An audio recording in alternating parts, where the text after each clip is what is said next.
दोस्तों Indian railway finance corporation limited की बात करें तो स्टॉक में हमने पॉजिटिव क्लोजिंग देखी है फ्राइडे के दिन, जबकि बाजार में काफ़ी बड़ी गिरावट थी और लगभग सभी शेयरों में गिरावट थी। उसके बावजूद भी इस लेवल पे जो खरीदारी हो रही है वो इशारा है कि स्टॉक फिर से एक नई हाई बनाने को तैयार हो चुका है, जो पुरानी इसकी 37 की हाई तोड़ के एक नई हाई बना सकता है।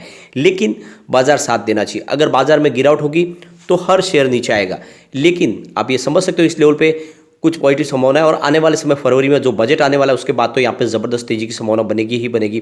तो यहाँ पे एक बहुत बड़ी गुड न्यूज निकल के आ रही है IRFC को लेके। साथ में इसकी जो लेटेस्ट रेटिंग निकल कर आई है, अलग अलग रेटिंग एजेंसी की क्या रेटिंग है उसको रेटिंग को भी डिस्कस करेंगे और इसकी परफॉर्मेंस को देखेंगे। यह एक ऐसी कंपनी है जो काफ़ी शानदार प्रॉफिट मेकिंग कंपनी है, 0 NPA के साथ इसका कारोबार है और सबसे बड़ी बात है कि इसकी प्राइस फिलहाल आप देख सकते हो अपनी बुक वैल्यू के आसपास आपको मिल रहा है और रेलवे की मजबूत कंपनी है।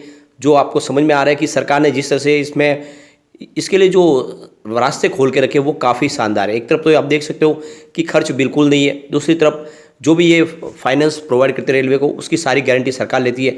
ऐसे में यहाँ पे तो निवेश बनता ही बनता है।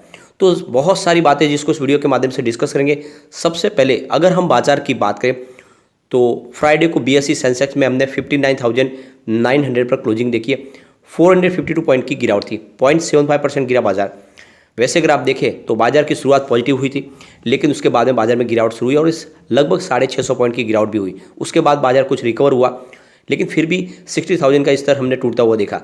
लेकिन उसके बाद में जब इंटरनेशनल मार्केट में हमने देखा कि ज़बरदस्त तेज़ी का वातावरण बना और ये इशारा करा कि बाजार में फिर से एक पॉजिटिव माहौल बन सकता है, यानी मंडे को हमारे बाजार में तेज़ी देखने को मिल सकती है। आप देख सकते हो कि मंडे को तेज़ी के पीछे वजह यह है कि जितने इंटरनेशनल मार्केट में क्लोजिंग हुए वो सारी ज़बरदस्त है।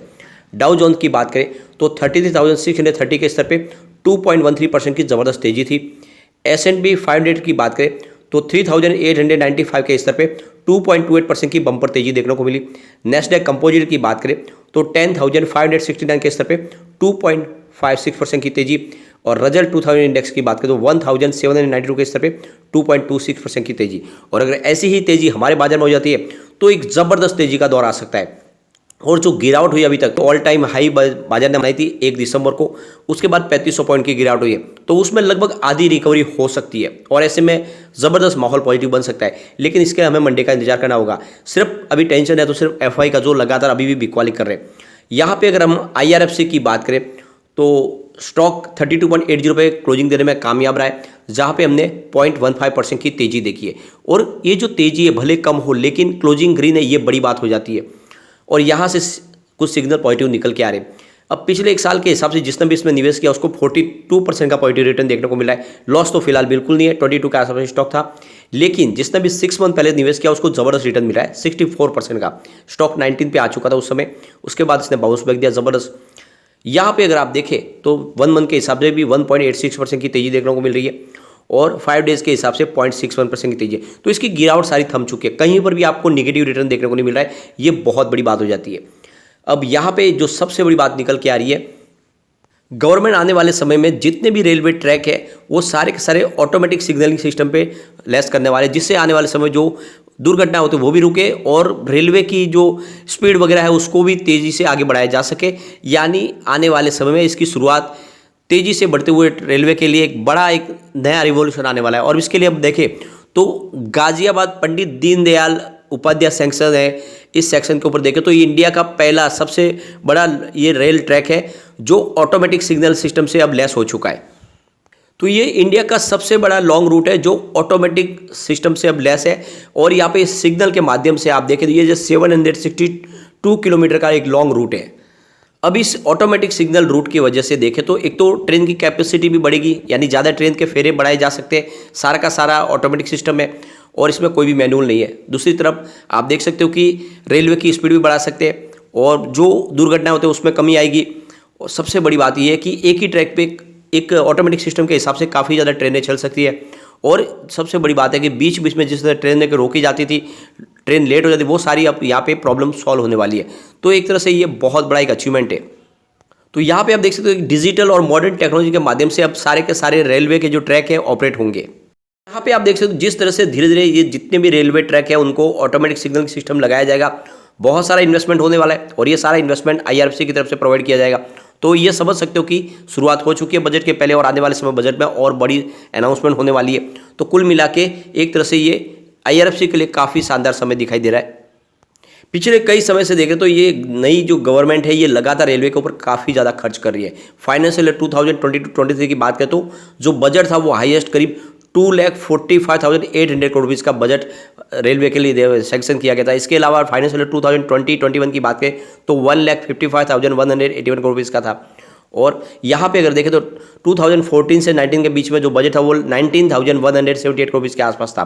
तो बजट में काफ़ी वृद्धि की गई है और आने वाले समय में इसमें और वृद्धि की जाएगी। यानी एक तरह से रेलवे के लिए एक नया पीरियड शुरू होने वाला है। जो भी कमियां उसको खत्म किया जाएगा और रेलवे को पूरी तरह से मॉडर्न टेक्नोलॉजी से लैस किया जाएगा। अगर हम IRFC की बात करें तो इसने फ्रेट वैगन्स को करीब अभी तक 2,59,661 करोड़ का फाइनेंस प्रोवाइड कर दिया है। इसके अलावा अगर आप देखें पैसेंजर कोच के लिए करीब 73,979 करोड़ का इन्होंने फंड प्रोवाइड किया है।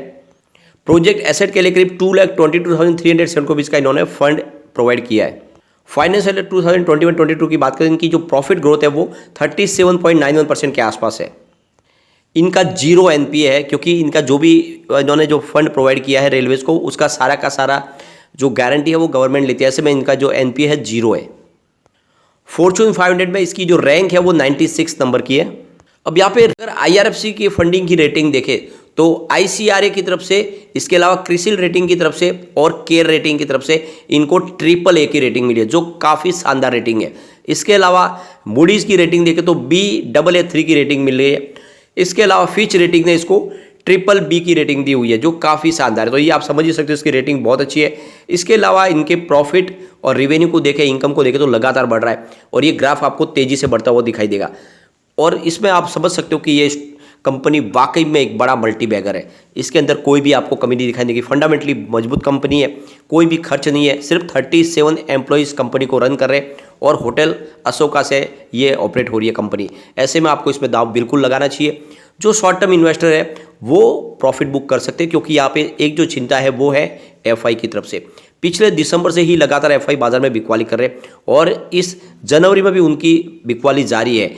6 जनवरी को देखें तो उन्होंने 2,902 करोड़ की फ्राइडे को ज़बरदस्त बिकवाली की है और इसी से थोड़ा सा ये लगता है कि हो सकता है बाजार में फिर से गिरावट अगर FI बाजार में खरीदार नहीं बनते तो यहाँ पे आप समझ सकते हो कि बाजार में इस समय पॉजिटिव माहौल बन रहा है क्योंकि इंटरनेशनल मार्केट में ज़बरदस्त हमने क्लोजिंग देखी है पॉजिटिव, लगभग 2% की तेजी।